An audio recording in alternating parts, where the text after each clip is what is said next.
Ja, men... Nei, det Faen, jeg tror. لا kan du gå forbi? Vi skal filme. Ok, filme andre bil. Han skal. Ja. Ja, Bytter du inn da? går du til å lokke meg?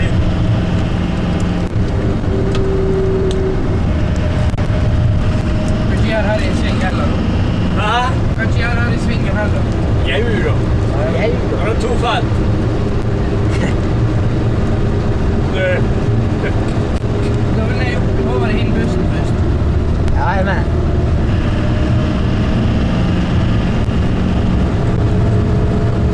Nå har vi altså tatt igjen bussen. Ole Petter har kjørt som en galning som vanlig.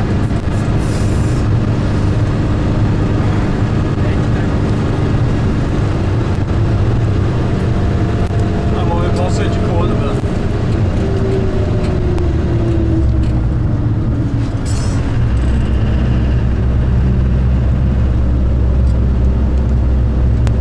Ole Petter kjører forbi bussen. De ser langt bort i feltet.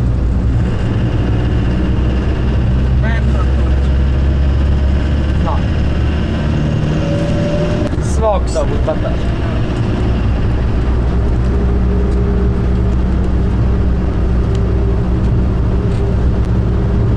Det ender seg bare mer og mer over gule striper. Spesielt til svingene. Det var ikke godt. Altså en sportskommentator og en after. Ja, klart det.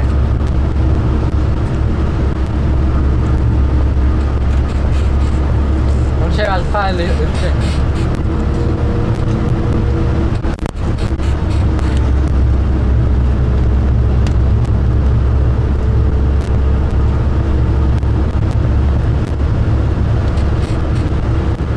Vinket etter fram i den jævla bussen. Vinket som dere har oppå.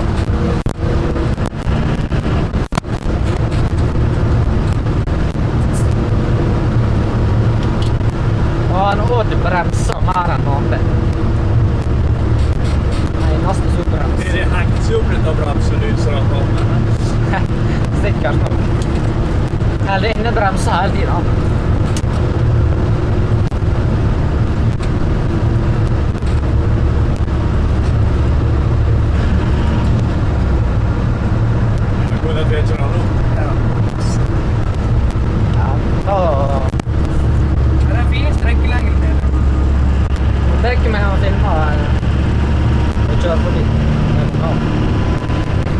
Ja. Du filmer? Ja, filmer har jeg kjørt. Kjører idiotisk bil. Nordfelter. Ja, det går litt.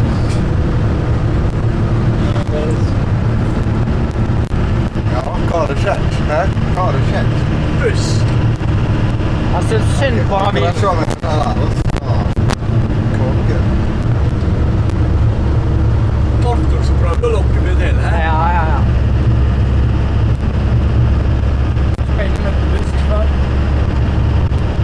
Nei, det er Anton. Han ser veldig på filmen. Jeg tror han har fått med seg at vi filmer. Ja, flytt håret. Nei, Anton har fått med seg. Wow.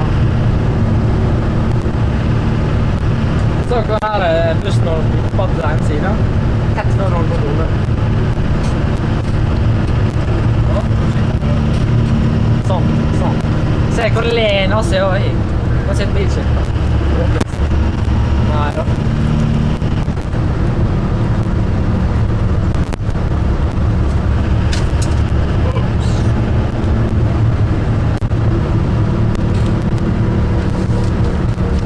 Hei, han på rattet dette her. Her kunne du teke det da. Ja. Kommer ikke bil heller. Det var en sving der så. Dette er litt rett som svinger. Og pluss den bil som er helt oppi... Helt inni. Nå!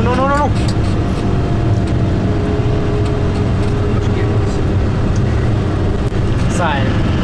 Nei, jeg så det var bil også. Hell nå på den her Svinger. tingen hele tiden. Ja, svinger hele tiden. Kan du gjøre det? Nei, ikke det. Det snakker om vei.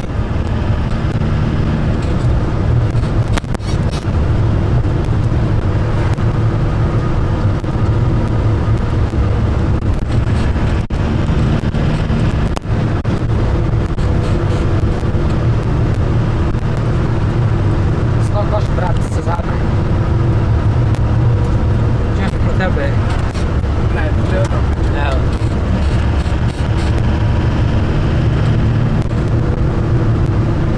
Ja, Dia, hvor er vi kommet nå? Til Citroën? Vi er kommet fram nå. Ikke ennå. Ja. Vi er nesten framme. Ja, der skriver Citroën. Stenk masse sjøer her. Martin Norges beste fotballspiller. Alsting. Jævla Flere flo. tar det. Flere av dem. Tor André Flo og Jostein Flo. Håvard Flo. Håvard Flo, det er vel herifra, ja. Er ikke han her da? Han spiller på det beste laget i Norge, da. Nei, det vil jeg absolutt ikke tåre å påstå. Det vil jeg tåre å påstå, ja. Nei, det vil jeg ikke. Hva heter du igjen, det beste laget i Norge? Brann. Brann. Hæ? Brann, så klart. Hva lag du har spiller på? Brann. Må nå være hvis det er beste Det laget. var nok ikke sånn gang, i hvert fall. Nei. Oi, steik, så busse. Jeg synes ikke her, det var Nei, faen, alle kom ikke med. falskap. Ikke. Ikke Rosenborg i alle fall. Nei, det stemmer.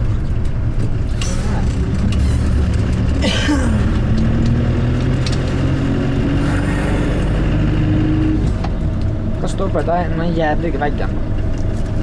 Citroën fjell. Hva står det igjen? Citroën Hva? Strynhall. Hall. Citroën hall, Citroën fjell, Citroën... Alt. Det er alt her nede, bare hall og fjell. Høyspeiser nå. Ja.